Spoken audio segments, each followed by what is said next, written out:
Y tenemos en línea a Horacio Berbisky, periodista, director del medio El Cohete a la Luna, integró la junta directiva de la División Latinoamericana de la ONG Human Rights Watch y presidió el CELS durante décadas. Participó de las redacciones de Humor Registrado, de Crisis, de Página 2, entre otros. Fue jefe de redacción del mítico diario La Opinión y secretario de redacción del diario Noticias. Ayer, en su columna en El Cohete a la Luna, Horacio Berbisky toma la película Los Farsantes para analizar el plan que puso en marcha Alemania durante la Segunda Guerra Mundial para exterminar la libra esterlina, la moneda de su contrincante, que en aquel momento era la potencia dominante, Gran Bretaña. Muy buenos días, Horacio Berbisky. Jorge Fontevecchia te saluda. Y salvando las distancias del caso, ¿encontrás similitudes entre aquel plan de Alemania para exterminar la libra esterlina con el que plantea Milei de llevar adelante la eliminación del peso nacional? No, me parece que son cosas totalmente distintas. Me parece que aquel gobierno alemán tenía bastante más imaginación y además idoneidad técnica que Milei.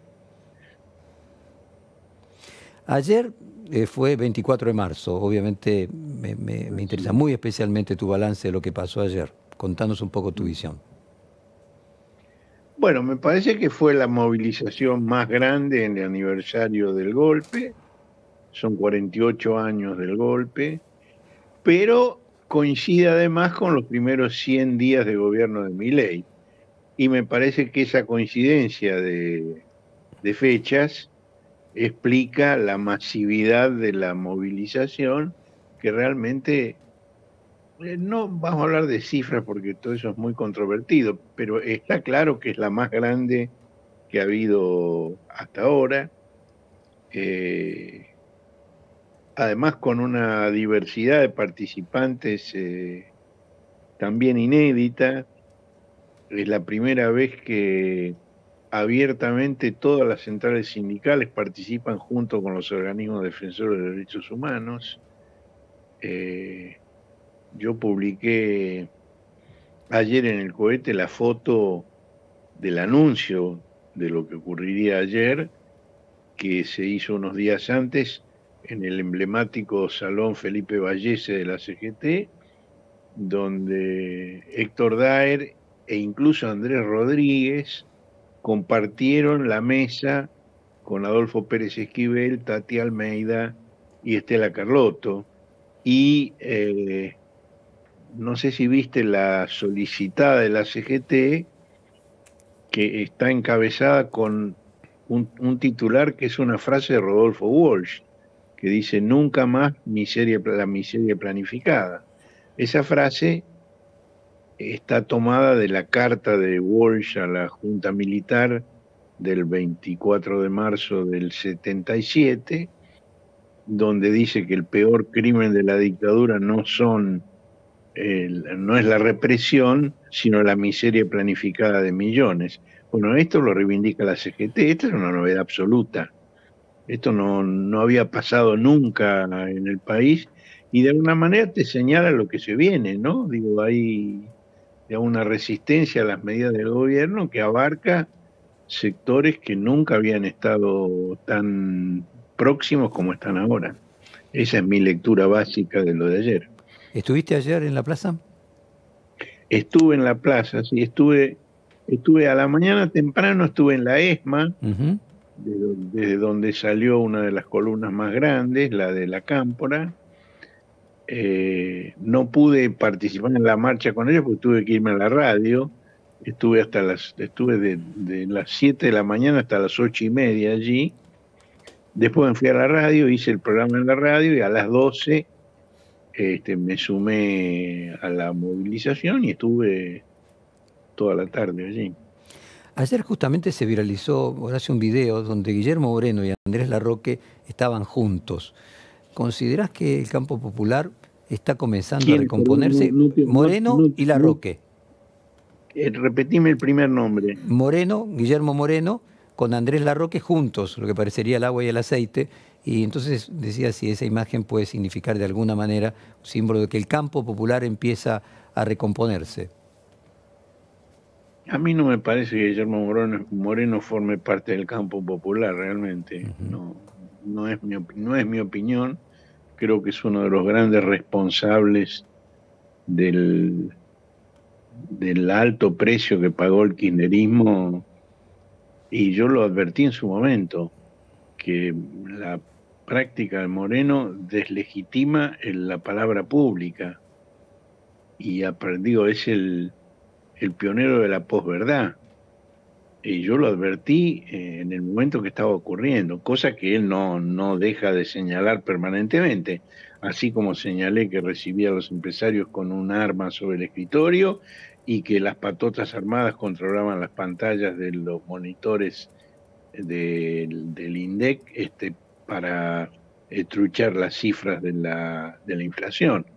De modo que yo realmente no vi la foto esa que vos decís, uno no ve todo, pero claramente me parece que Moreno con el campo popular no tiene nada que ver. Y Horacio, no sé si escuchaste el testimonio de Horacio Rodríguez Larreta sobre el secuestro de su padre en la dictadura, y qué balance haces, si se puede hacer alguno, de esta aparición de Horacio Rodríguez Larreta separándose tanto de Patricia Bullrich y de Mauricio Macri el día 24. Lo conozco, lo escuché varias veces, fui amigo de Horacio Rodríguez Larreta en el momento del secuestro que padeció. Tuve una relación bastante próxima con Horacio Rodríguez Larreta, y me parece muy bien que el hijo te recuerde ese episodio y que en la fecha del 24 de marzo haga su posición del nunca más y los 30.000 desaparecidos. Él desde el gobierno de la Ciudad de Buenos Aires ha sido respetuoso.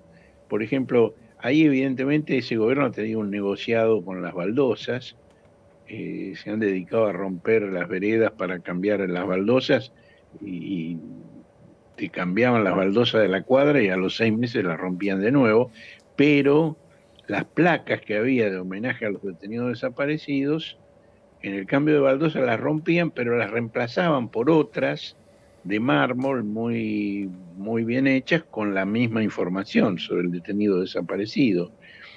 De modo que no me extraña que él haya hecho esa posición, como no me extraña que Martín Lustó haya marchado junto con una columna radical en el acto, ni me extraña que Maximiliano Puyaro haya hecho un acto en un ex centro clandestino, que fue una sede policial en Santa Fe, lo cual muestra las contradicciones que tiene el gobierno de Villarroel y de Milei y Villarroel, donde en esta materia la verdad es que no gozan de mayoría, de modo que por eso, digamos, han hecho ese video tonto, que hasta Graciela Fernández Mejía ha dicho que es anticuado y aburrido, y no han podido hacer otra cosa, porque digo, la idea de un indulto, la idea de una amnistía, la idea de una ley que disponga el arresto domiciliario automático para los que cumplen más de 70 años, no tienen la posibilidad de pasarlo por el Congreso, porque no tienen los números. Digo, si una parte del PRO, si una parte importante del radicalismo, obviamente todo el peronismo, no le van a dar los votos, ¿cómo lo van a hacer? Entonces se limitan a ese video tonto, además totalmente contradictorio con ese tipo que habla en primera persona y dice que él inventó la cifra de los desaparecidos.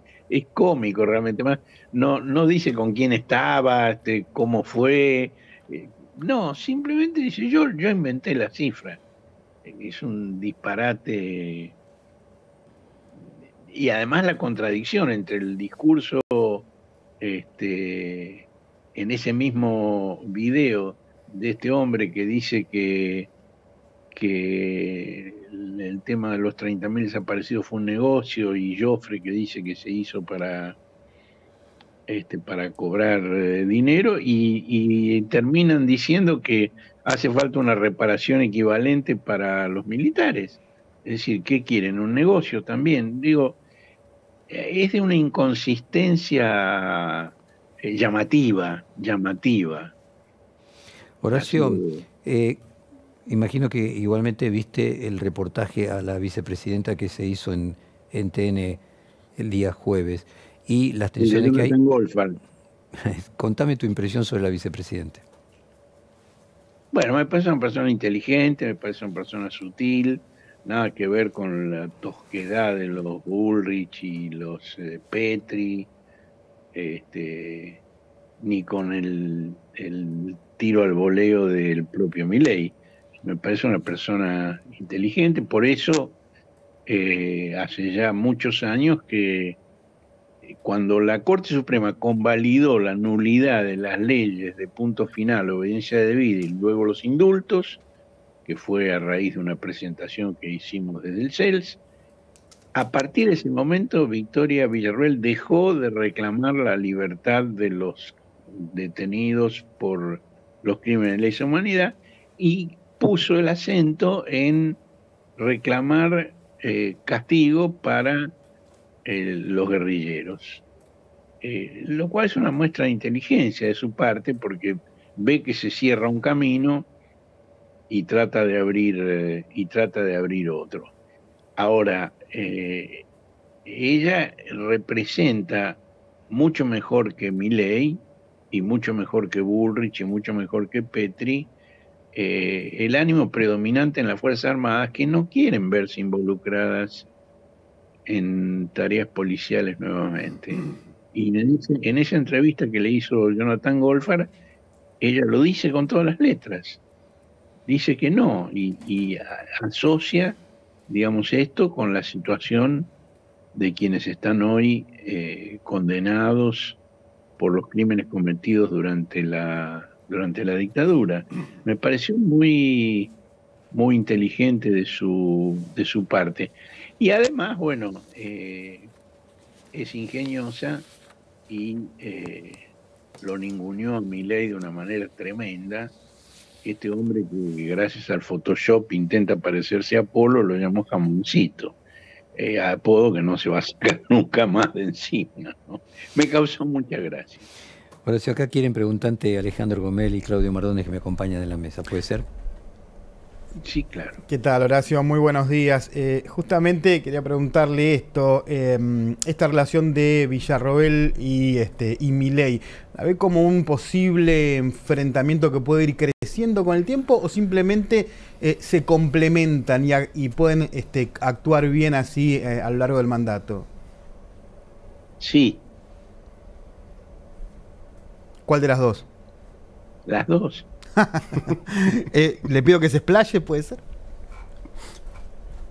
¿Te parece que no es suficientemente claro lo que dije? Puede haber ahí algún tipo de idea de Villarroel de desplazarlo a Milei y quedarse con la presidencia o no, o eso no va a pasar. No, eso es entrar en una adivinación que yo no es mi especialidad, ¿no? Ahora, en esa entrevista que le hizo Jonathan Goldfarb, ella dijo que considera la posibilidad de ser presidenta. Lo dijo ella. No dijo cuándo y no dijo cómo. Y no soy yo quien va a llenar ese vacío que dejó ella en la entrevista. Pregúntenselo a ella eso. Claudio. ¿Qué tal? ¿Cómo le va a Berbisky? Buen día. Claudio Mardones lo saluda. Bueno, de la entrevista de Villarroel surge un emergente, que es que, bueno, ella habla por primera vez luego de asumir como titular del Senado, vicepresidenta de la Nación, plantea claramente una diferencia respecto a la intervención de las Fuerzas Armadas en temas de seguridad interior. Lo hace un día después de la conferencia de prensa que protagonizaron Patricia Bullrich y Luis Petri para anunciar todo lo contrario, ¿no? Y el envío de un paquete de leyes al Congreso, la posibilidad de cambiar los decretos reglamentarios de la Ley de Seguridad Interior y de la Ley de Defensa Nacional. Bueno, Villarroel planteó por completo su desconfianza, su desacuerdo, y ahí le quiero preguntar, ¿cómo va a evolucionar esa diferencia en el seno del gobierno respecto a la política para las Fuerzas Armadas y también para las Fuerzas de Seguridad. Y con este nuevo dato, digamos, calzada en el traje de vicepresidenta de la Nación, Villarroel ha dado otro salto como vocera de las Fuerzas Armadas, ¿no? Un escenario en donde hasta ahora Bullrich era la que mantenía la mayor conversación pública y el mayor, podríamos decir, acercamiento y empatía con el mundo uniformado. Ahora Villarroel, que lo viene haciendo hace mucho tiempo, pero desde la vicepresidencia de la Nación. ¿Cómo cree que va a evolucionar esta tensión? Bueno, yo no sé si había empatía entre Bullrich y las Fuerzas Armadas. Digamos que Bullrich pretende eso, pero no sé si eso es real. Y la entrevista, digamos, de Villarroel con Goldfarb, hay un dato muy gracioso de cómo se organizó. Dentro del grupo Clarín, Goldfarb es el fanático defensor de Milei y de la presidencia. El resto no. Milei ha sido justamente muy crítico y muy duro con el grupo Clarín por las coberturas que hacen. Dice que los insulta con su estilo tan desatado. En cambio, Goldfarb es el gran defensor de Milei. Entonces, esa entrevista se concierta para que ella desmienta en esa entrevista las contradicciones con Milei. Es una entrevista en la cual Goldfarb intenta que ella se muestre identificada en todo con Milei, y ella hace exactamente lo contrario, lo cual es una muestra, en primer lugar, de la inteligencia de ella, y en segundo lugar, de la estupidez del entrevistador, que no es capaz ni siquiera de prever qué es lo que va a ocurrir en la entrevista, y le sale como decía Paco Urondo, el culo por la tiranta. Ahora, ¿cómo va a evolucionar eso? Y habrá que ir viendo cómo evoluciona. Petri hizo, por ejemplo, una cosa, esa reunión con las esposas de 4 militares condenados. Sí, en donde estaba Pando también. Sí, la difundió Pando. Pando blurreó las caras de las mujeres para que no se viera quiénes eran, pero una excelente colega nuestra, que es Luciana Bertoya, consiguió la foto original y publicó la foto original y publicó los nombres de 3 de las 4 mujeres. Sí. Y yo ayer agregué el nombre de la 4ª. Pero además lo que hice fue contar qué es lo que hicieron los esposos de esas mujeres.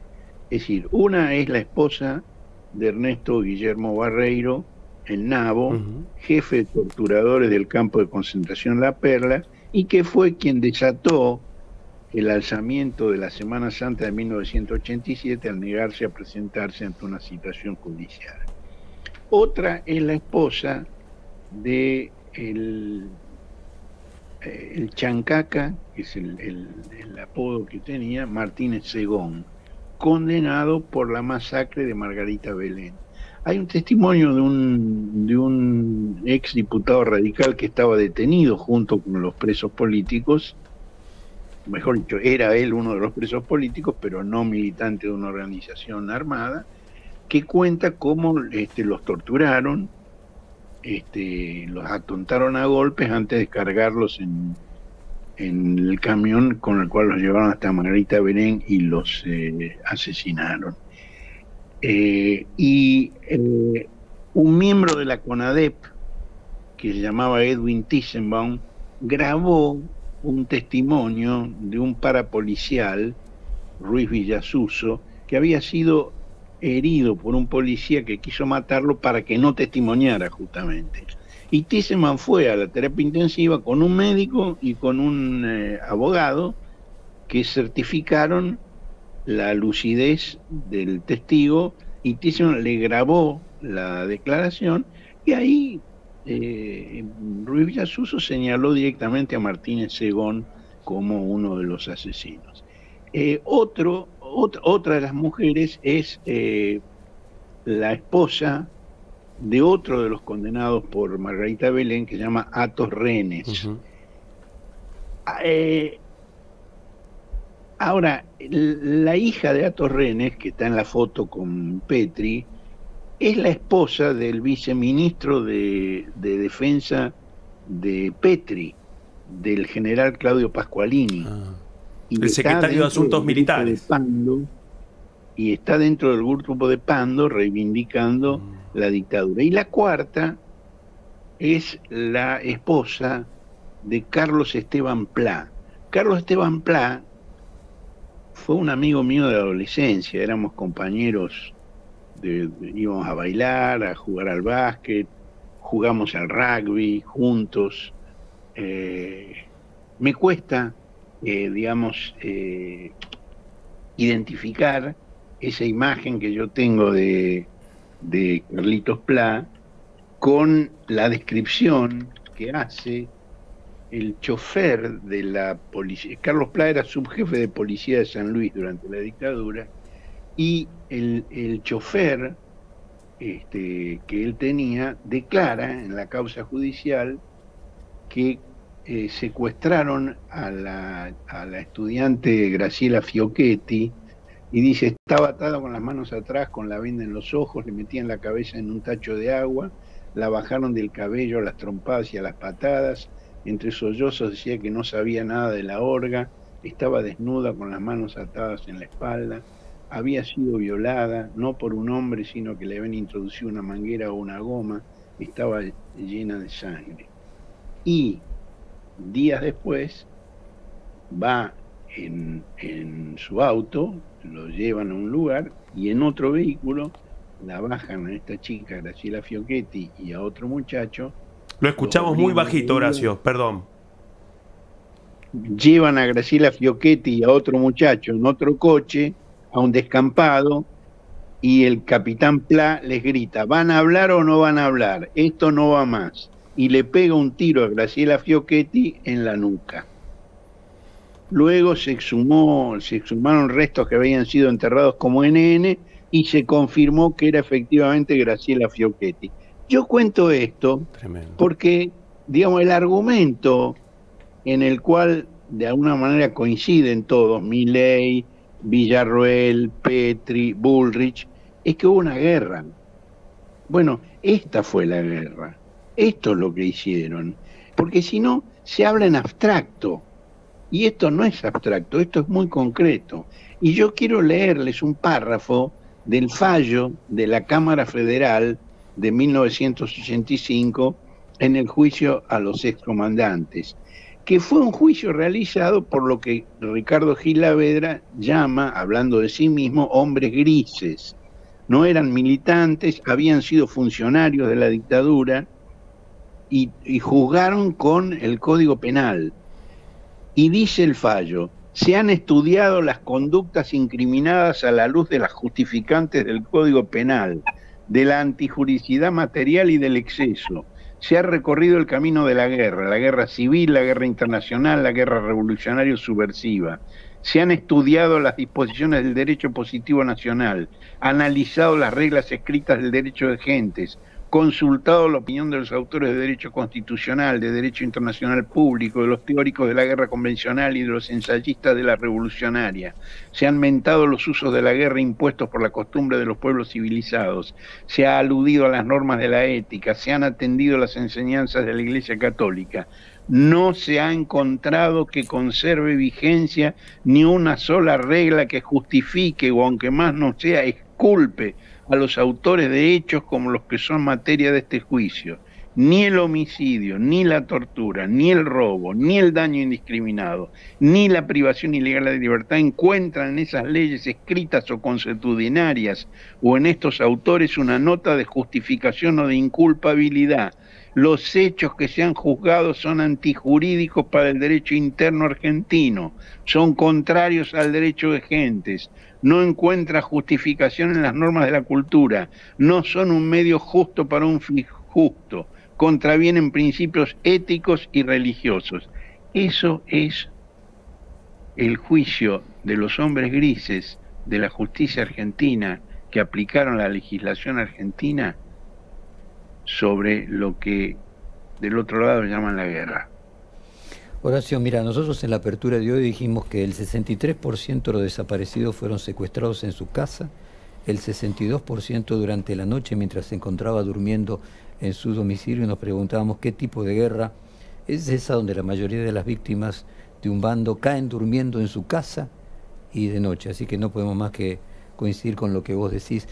Déjame aprovecharte para una pregunta más respecto a, estábamos hablando del caso de Bullrich, Villarruel, Larreta. ¿Cómo ves el PRO ahora presidido por Macri? Y si crees que las tensiones internas entre él y Bullrich y eventualmente los que no son halcones va a terminar produciendo algún efecto en el futuro de ese partido. Es difícil saberlo, digamos, está claro que Macri pretendía ser el gran organizador, el gran líder, y que Bullrich le dobló el brazo y lo obligó a compartir la conducción del partido. Macri es el presidente, cosa que Bullrich claramente no podía hacer, además porque es ministro de un gobierno de otro partido, pero le puso la vicepresidencia, un hombre propio de ella que Macri no quería, y le obligó a compartir la mitad de la conducción del partido Procas. De modo que ahí hay un tema abierto que habrá que ver cómo evoluciona. Macri tiene una idea de sí mismo que la realidad no parece consentir. Bullrich tiene en este momento un alto grado de popularidad, es la persona con mayores índices de aceptación de todo el gobierno, y sus índices de aceptación son parecidos a los de Galtieri en el mes de abril de 1982. Ahora, claro, el Bourbon es más fuerte que el Malbec, ¿no? Como siempre, Horacio, un gusto hablar con vos. Te despedimos con la misma canción, Amores de Estudiantes, de Hugo Díaz. Te mandamos un fuerte abrazo y te agradecemos el tiempo para con nosotros. Qué hermoso es ese tema de Hugo Díaz, ¿no? Por eso te lo pusimos. Un fuerte abrazo. Bueno, muchas gracias. Acabamos de hablar con el periodista Horacio Berbisky.